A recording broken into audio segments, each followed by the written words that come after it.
don't with the Nidalee ban. You have to think it's probably a Nidalee jungle ban, but of course, Pawn against OMG. He was kind of the lone hand in that first game. They lost it, but of course it was wonderfully strong on the Nidalee mid against Twisted Fate matchup. I'm guessing it's a jungle matchup. I don't have the scouting report to know if fireOli's a big jungle Nidalee player, but it's banned away regardless. Yeah, the Azir ban there as well, so BAKA is going to get targeted here. Lulu, actually, a very interesting ban there for Snake as their last one, and EDG got one more ban to pick from. I want to see the Jarvan ban. It leaves up so many champions, Kassadin notably, Gnar, and other strong picks, but I feel like it's central to Snake's power comps. If they leave it open, and then we start seeing these aggressive early turret dives, they only have themselves to blame.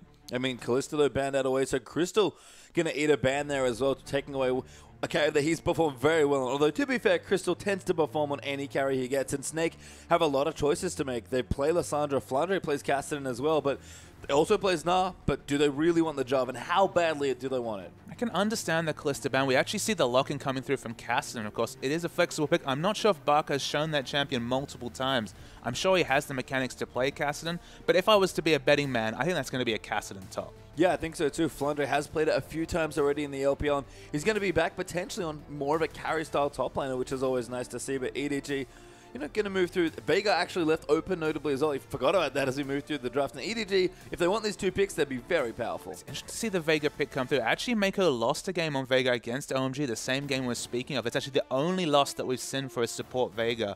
However, we have to mention it is a flex pick. We are talking about EDG 2-0 with the mid Veigar coming out from Pawn, 0-1 with the support Veigar. Yeah, let's see what they want to get done there, but fireOli will take Rek'Sai as well, which is quintessential Clear Love champion, so Clear Love not here today at least for this game, but here in spirit now with the pick. Seeing some champions being mulled over. You have to think it's going to be Jarvan just to put out all that jungle pressure. That's been their meta pick. That's the pick through. And you have to think the aggression, we saw it last series, it's going to keep up from Snake. Yeah, Beast doesn't have to show anything else now, but that's a Gnar in there as well as their next pick. So BAKA is going to be taking the Kassadin, it seems. I mean, there's no reason to suggest that he won't be able to play that Kassadin. Okay, the early laning phase is kind of the difference between the very strong Kassadin players and the ones that just kind of wait for the Rod of Ages to round out. So I'm sure he's going to be comfortable in the mid lane, but it does suggest passivity. And it opens up some interesting counter picks from EDG and Pawn specifically. Yeah, I mean, Pawn has just got such a deep champion, but I think it's often described as an ocean, at least by Spawn, especially one of our color casters here. But EDG have plenty of picks to move through. Wouldn't be surprised to see an aggressive short-range AD carry. That seems to be the gold standard here. And Deft, one of the best Corki players in the world, he'll take Corki, and someone is getting Kennen. The synergy between Corki and Veigar is massive. Not necessarily in lane. They do a lot of magic damage to the harassers there. But if you rotate with that Trinity Force Corki, something EDG is, I believe, the best team in the LPL at doing, you just throw down that event horizon next to a turret. There's just so much space the enemy can't move around. Trinity Force procs come in, turrets fall down, and that's the name of the EDG game. All about that early rotations. So I do love the synergy between those two picks. And we talk about space control. The Kennen ultimate. None better than that. Yeah, Korra, a strong team fighter. If he wants to take the Kennen in the top lane, a champion I'm sure he's played multiple times already would look lovely in this comp. The EDG are building, but Snake are going to mix things up but keep it very aggressive. Crystal, I think for the first time ever, is going to take Lucian and Leona there for Ella. And look, you can still pull out hard carry Lucian. I think we saw it from Candy in one of the previous games, I believe last weekend. If you get enough items on Lucian, he's not quite the same early game beast he once was. Of course, with the burst coming through from Leona, still going to be very powerful. They've been mulling over this Riven a few times, so at least it might be a consideration. Didn't look so good when Vici Gaming's carry played it in the top lane, but it is an option. I mean, it's interesting as well as we think about the AD carries a bit more here. I feel like a lot of players are starting to pick Lucian specifically in the Corki, but they do lock your Riven, and I believe that is Pawn's champion. Wow. Riven mid. We actually saw Riven versus Kassadin come out in the top lane or in an off-lane matchup. I believe it ended up bot in that Vici Gaming series. It's a little bit different because in that matchup, of course, the Riven had to balance harass with not pushing the lane, and the result was pushing the lane a lot. Of course, Kassadin would just, I believe it was going, would just position himself in the minion wave. And unfortunately, the Riven would have to push it in, and Kassadin got free farm. In a short lane like mid, I'm going to expect a lot of shenanigans coming through from fireOli on this Rek'Sai. Actually, a lot of heavy lifting needs to come from the jungle, because it's a very strong matchup for Riven.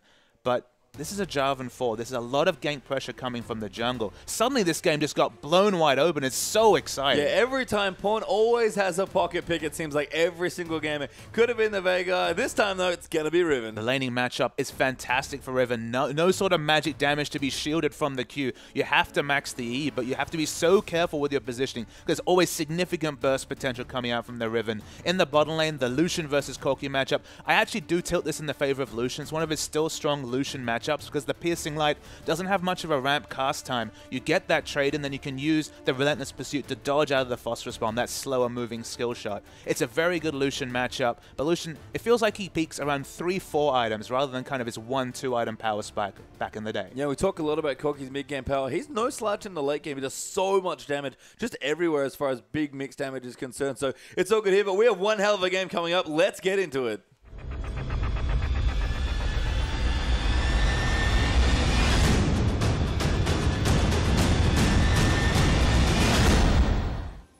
And welcome back here for what's going to be one hell of a game here in the LPL. 1 versus 2 as Snake in second take on EDG, still sitting pretty at first place. And we haven't seen much Riven mid ever since the heady days of Season 3 World Championships when Faker was pulling it out on his NA account, the barcode killer, of course. There's a lot to like about the matchup against BAKA in the mid lane, and he's able to pick up Ignite. This is what Carry couldn't do. It is a fantastic laning matchup for Riven, but without the Ignite for kill pressure because of the top lane matchup, couldn't take Ignite there. Has it here, and BAKA, he's got the exhaust. I don't even know if that's enough to save him. Well, a stroke of genius here as far as the drop for EDG goes. Pawn, of course, such a deep champion pool, can pick out something like a Riven, but BAKA, it's not just an exhaust, Papa Smithy. He's going all in. He's got cloth and biscuits as well. He does not want to die early to this Riven. I like the respect coming through. Of course, 5 biscuits is so much regen. It's not just the 750 health from the pots, but also the little biscuit extra sustain coming through. See, very fast into the bottom of Crystal. I believe they're still spotted out by a ward.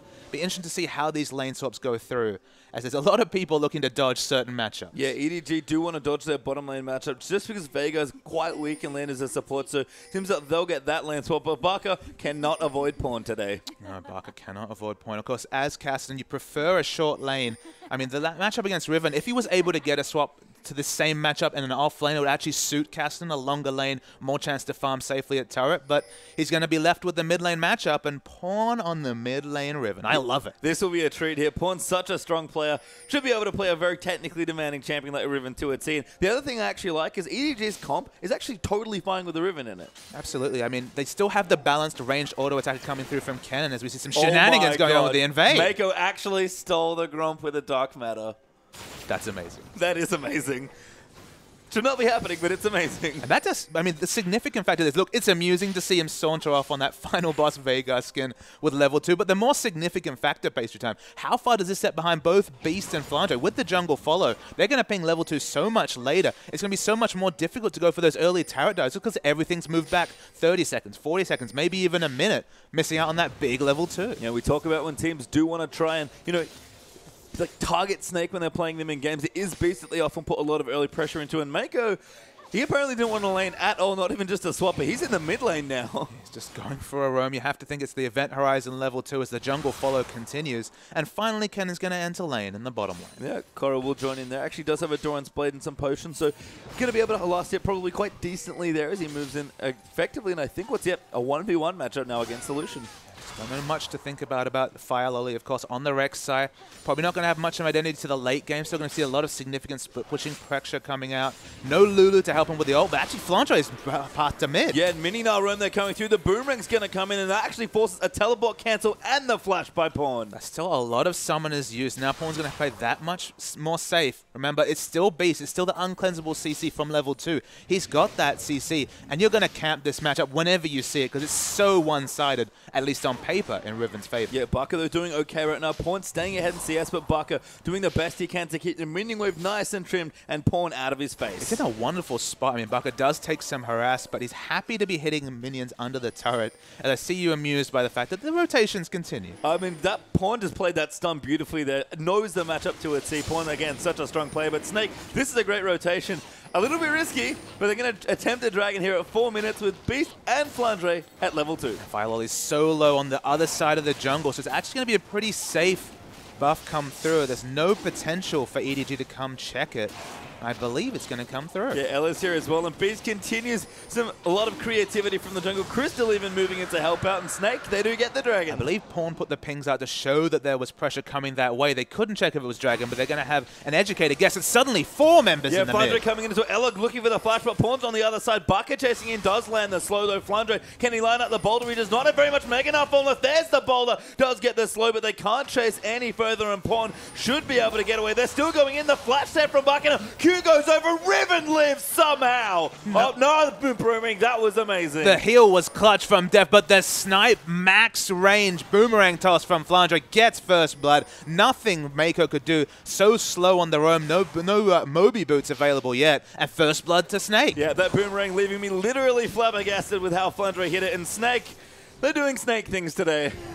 It looked like finally the great communication we see consistently from EDG would come through with the clutch heal from Deft, but he loses an important summon and smell cooldown. Okay, he's in a 1v0. He might not need it just yet, but in the next 3 minutes, doesn't have the same combat opportunities with heal on cooldown. Yeah, and Snake, a lot of risk being taken with some of these early roams, but they've been successful in securing first blood. Crystal getting some time alone here, and most importantly, Buck is ahead in CS of the Riven. And Pawn is unfortunately going to have to play so defensive. He uses his broken wings offensively to try and get damage or push the wave. So gankable by Beast Jarvan. I don't understand how Beast continues to get the Jarvan, because Snake looks so much better, so leveled up. It opens up them up to play so aggressively when they pick up this Jarvan. Yeah, and aggressive is an understatement in this game. Snake have come out of the gates blazing today here, as BAKA will actually return to his lane, but there's a couple people looking to gank him. Ella might even spot off Rek'Sai. See Rek'Sai waiting so patiently. Level 4, so of course Rek'Sai has CC very, very early into the game. A lot of members on this minimap around the mid.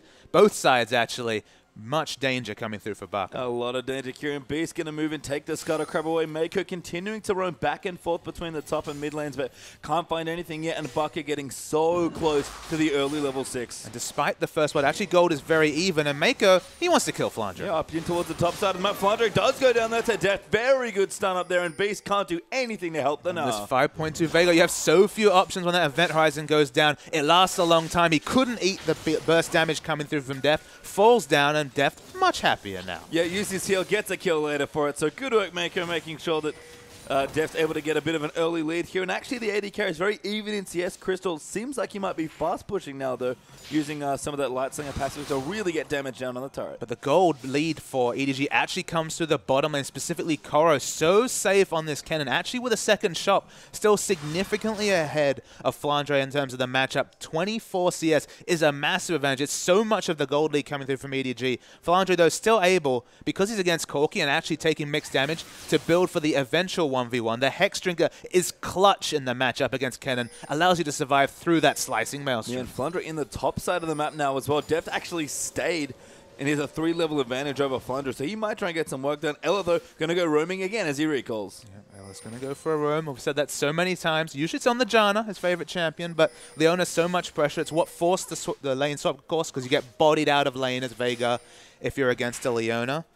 But the resulting Corki farming very happily. The Moby boots completed on Meiko, so definitely looking for lane presence.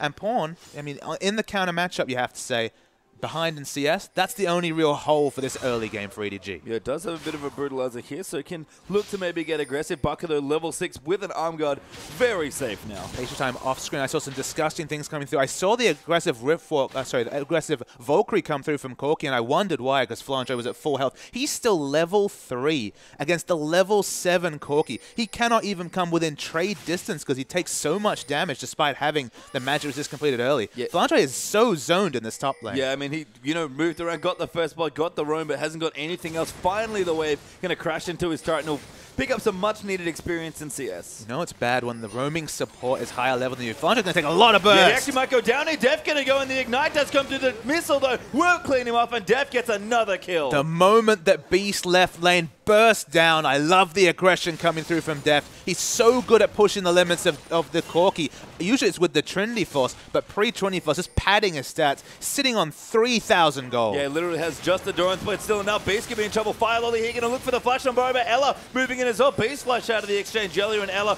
going to keep chasing in as Flandre back here with the teleport. He is somewhere here as BAKA rotating in as well. fireOli in trouble. BAKA going to move in for the kill. Flandre low, they're kiting Meiko, somehow still alive. Boomerang just going to miss. miss this time, and Snake get another kill. Beast looks for it. Pawn though comes in with the ulti, picks up Flandre. Gonna move in now. BAKA gets Deft. Another kill goes down. Riven gets one there as well. But BAKA's got 2 kills. There's the double. Pawn might be the 3rd as well as Ella. Gonna try and chase him up. A beautiful double stump, but he does go down. And a 4-for-2 exchange. 8 people in the top lane. But the result actually extends the advantage for BAKA, and mid lane has the Seeker's Arm Guard already. Suddenly sitting on 2,100 gold. It could be a 9-minute Zhonya's. Okay, it doesn't help him build up the Rod of Ages. It doesn't help build up the mana or health pool. But this Kassadin, in a terror matchup for him, has got a load of gold in the bank. Yeah, and now we're racing 2 very different Fed champions on either side. BAKA here on the Kassadin, gonna go real big here early on, and Deft on the Corki, almost done with the Trinity Force. We have so many options to purchase. He goes towards the Rod of Ages, probably the more balanced option, although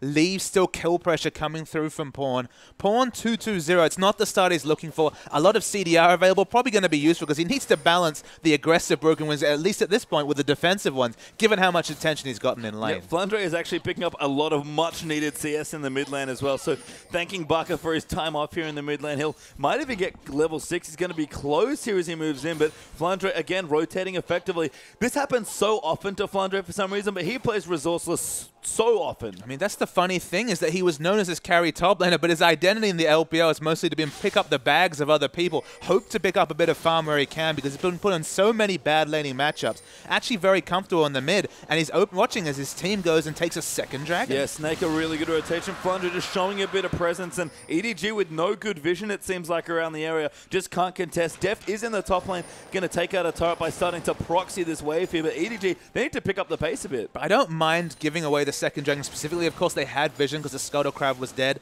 They're close to power spikes, but they don't have them yet. Seeker's Arm Guard just went back and was completed by Korra. He's the person with most of the gold advantage relative to his opponent, as BAKA takes a little trade of damage there. And he just needs to power that up. Deft in the top lane doesn't have Trinity Force, does have the top turret now, so that could prove significant.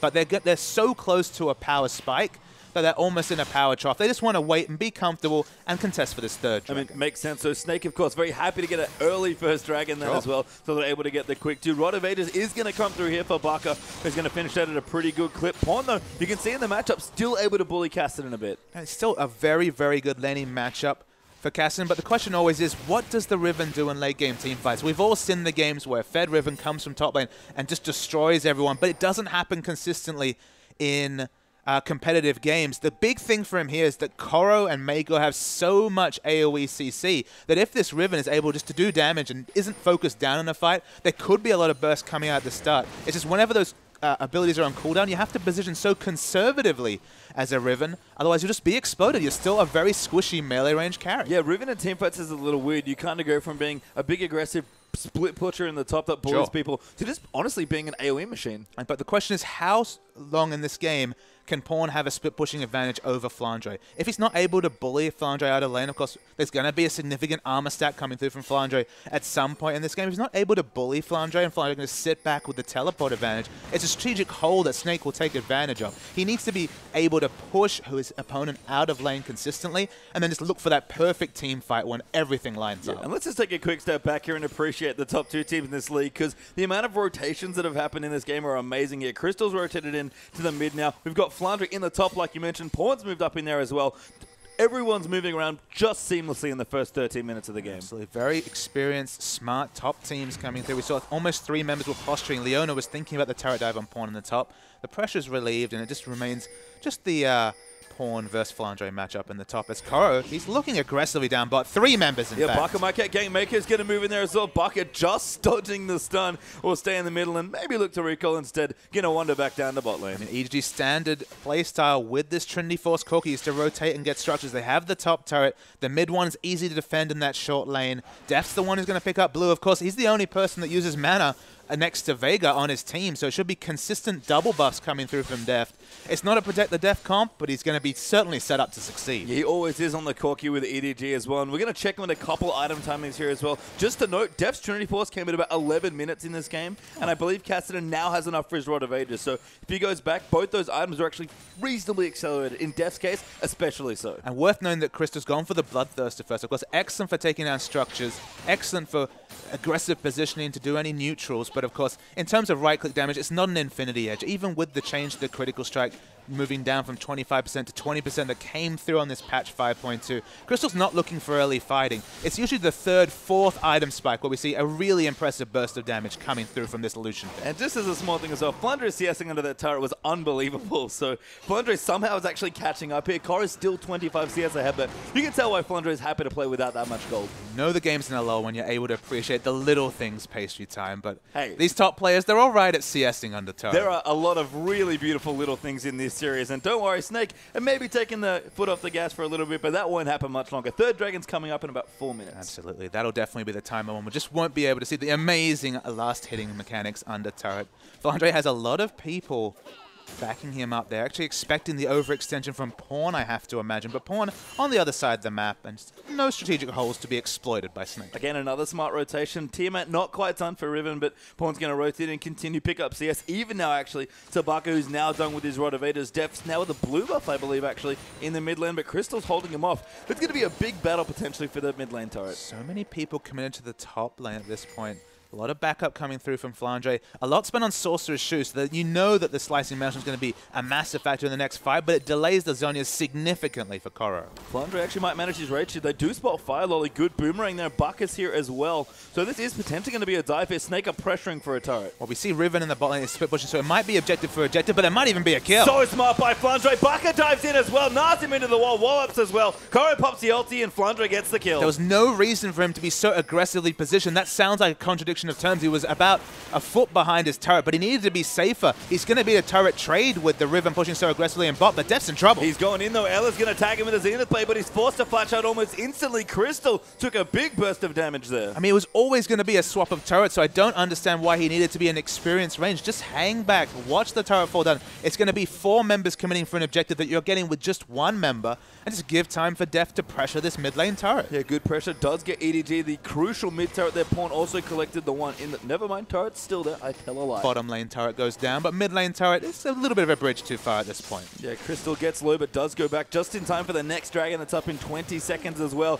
Now EDG even going to take away a red buff, so good control of the dragon side of the map. Worth knowing that there was a red buff trade, but 1 red buff goes down to Deft with the steal coming through from EDG. Beast actually uses his smite to pick up the EDG red buff, so not going to be knowns to EDG. Won't see the rush coming down on Dragon as a result, but at least for the immediate future, wow, Deft's going in. Umbara comes through there. Deft actually going to get exhausted and stunned up, but still going to get the kill there, and that's a 5v4 now to start EDG's first dragon. We haven't seen the event horizon all weekend, so I forgot they've CC'd you for just a little while. Quite a long time here as Flandre actually checking out the area there, sweeping out some wards, doesn't find any. Pawn hunting for BAKA here, it seems like. Now with the Tiamat done. Yeah, they just saw Flandre trying to pressure the Scuttle Crab. They pick up the Scuttle Crab, Dragon's up. EDG do not want to give away this third dragon. They need their Kennen in position. They don't necessarily have a flanking ward for him just yet. The Slicing Maelstrom could be a massive factor in this next fight, but he needs to kind of come from a flank to really guarantee getting to the back line. Crucially as well, only about halfway through to level 11, so won't have rank 2 of the ulti if they do go for the dragon now. So EDG make the much more conservative play and go for the mid turret. Yeah, they actually go for the event horizon, hoping to get a pick on Crystal, but no dice on that one. Level 11 so important on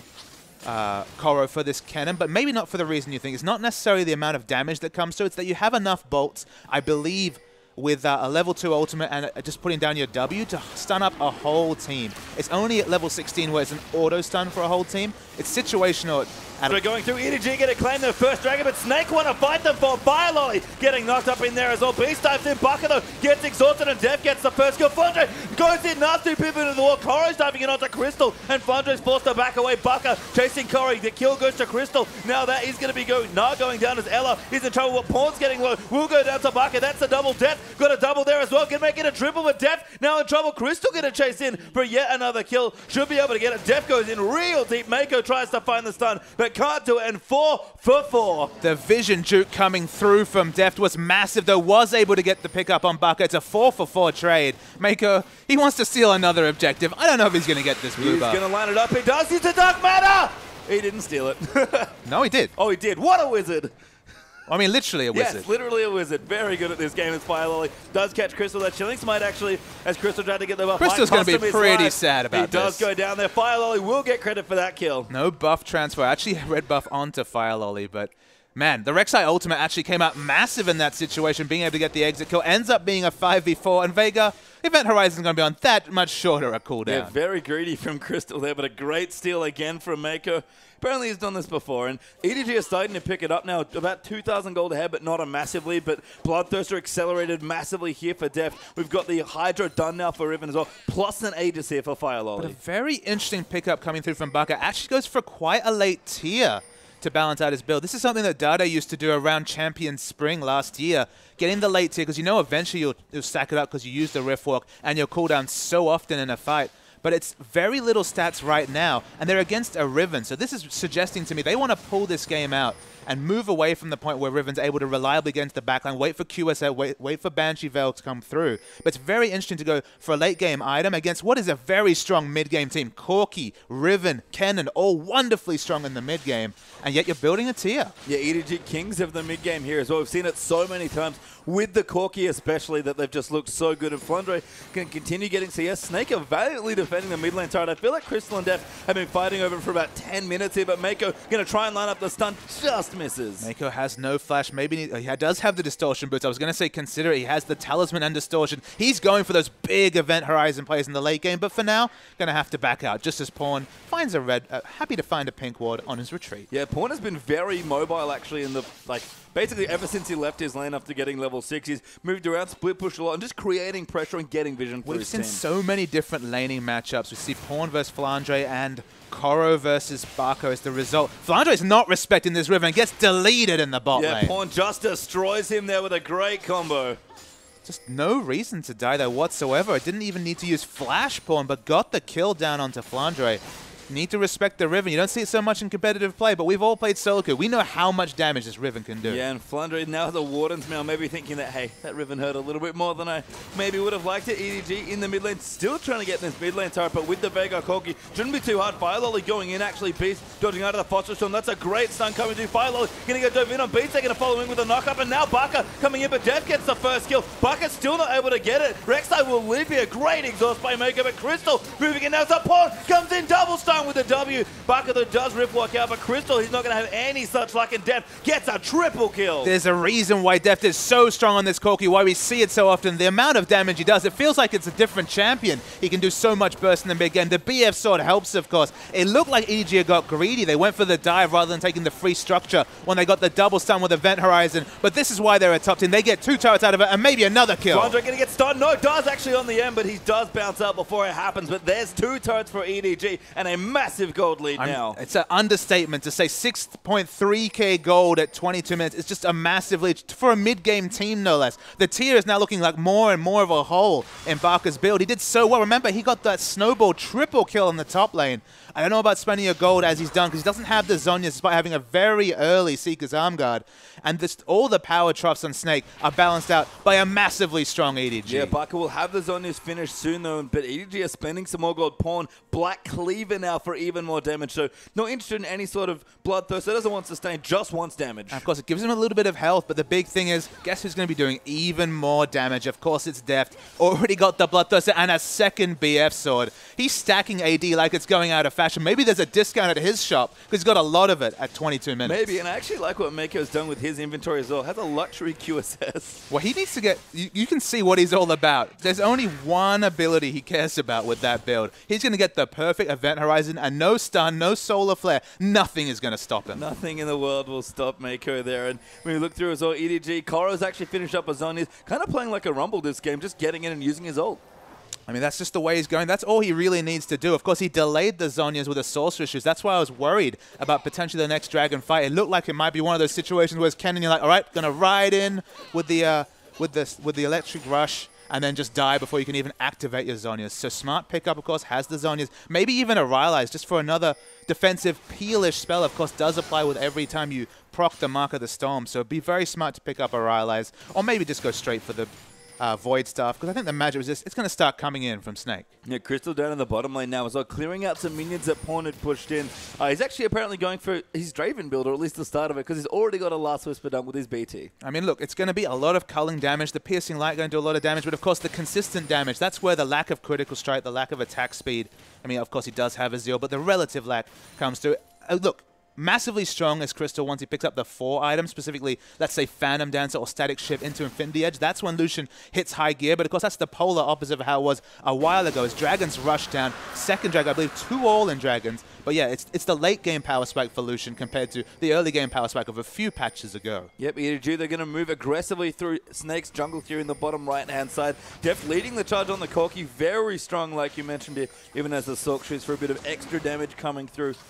We do get, of course, the Dragons equaled up there as well, like you mentioned. 2 for 2 now on that objective, so very even here, apart from that gold dig, which is still snowballing in favor of EDG. Even with double Sidestone, EDG using their sweepers off cooldown to clear out as much vision as possible. You can tell with the wards so defensive from Snake. This is not usually the Snake we see, but they've gone in. They actually want Meiko apparently here. Actually, ult poor Beast is flashing out though as well. Flandre going to move in the back, but Ella got caught by the Event Horizon. Crystal moving in, pops the Culling, but just a little bit of poke damage, and Ella might try and go back in. Flandre not enough rage on BAKA. He wants someone, but he can't assassinate anything. Now, Snake made the very aggressive call because actually Pawn had gone back to base to make another purchase. There's another QSS coming through on the EDG lineup, and they're going in. Yeah, Crystal there gets knocked up. He has to be careful. Flashed out of the way. Ella going to move in and try and peel here. And actually, that's a slow landing. Corri needs one more stun, but he can't find it. BAKA moving in to defend. Ella actually gets dropped in there by an Event Horizon as well. And Snake defending his tier 2 in the bottom lane. There was some significant misfires in terms of summoner spells used. Deft tried to flash over a particularly fat part of the wall.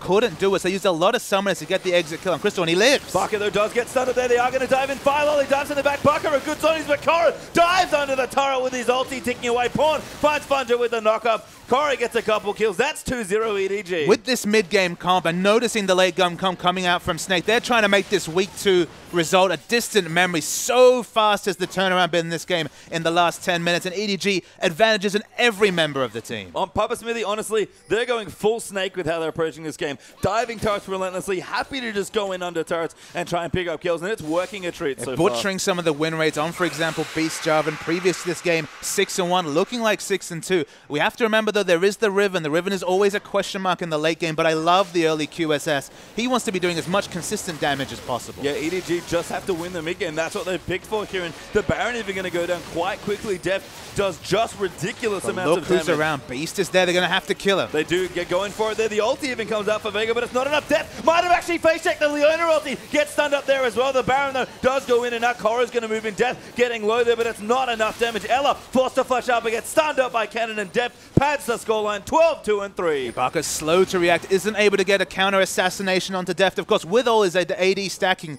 it will be a big factor to kill him early, stop all the structures from coming down. But with the Baron regen, all the lifesteal complete now with the Bloodthirster, going to keep pushing strong. And Snake, they've got no answer. Yeah, I mean, they've got BAKA's wave clear. Crystal's ulti is going to be used there as well, but the Baron minions are so tough, and the next tower is going to go down 6-2 in turrets for EDG. Well and truly 10,000 gold ahead. Yeah, lovely scaling coming through from Snake in a balanced game, but it's not a balanced game. The moment you see Corki coming through from Deft, you know the mid game is going to be crazy. The Riven was just the absolute double down on mid game. Their mid game is disgustingly strong, and things like the QSS and all the mobility coming through from Meiko makes sense. The moment that more than one member gets stunned, you can see the aggressive flash, whether it's Korra, whether it's Pawn, whether it's Deft, they're all going all in because their damage right now is unreal. Yeah, I mean, if you thought Deft's damage was unreal before, he's ascended to a new level. Infinity Edge was his latest pick up here, and really expensive build at almost 28 minutes into the game.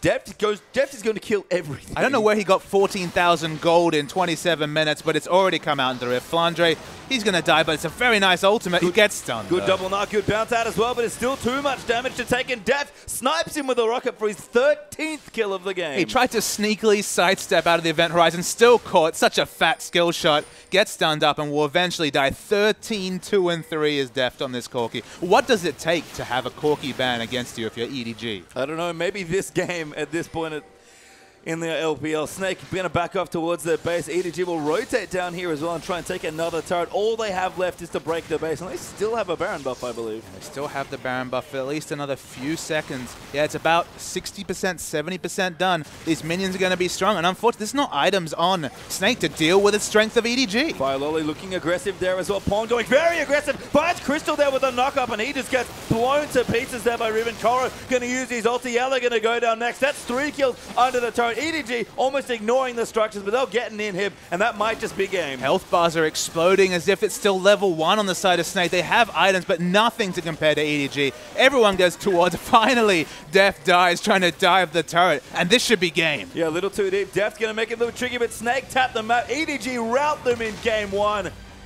That was awesome from both sides. 1 versus 2 in name maybe, but definitely not in gameplay as EDG blows Snake away. We were talking about the Snake Renaissance yesterday. Remember, EDG went 1-1 in 2 series. Their first draws of the split came in week 6. In week 7, though, they come all guns blazing. Well, you mentioned the Corki ban there for Deft. If there was ever a signal that you should probably ban it, that lady holding the sign knows what's up, by the way. A bit of a profit after an easy MVP coming through from Deft. Such an impressive performance. We never hardly even said the name of Crystal the whole game, the current MVP leader, as he was just outclassed by Deft, and specifically those rotations coming through from EDG. From Snake, they looked on point early, but suddenly EDG went into high gear, the mid-game started, suddenly Trinity Force was locked in on Deft, and we all know what comes next. Yeah, well, it was carnage, and if that was after that game, you guys do not want to miss the second one.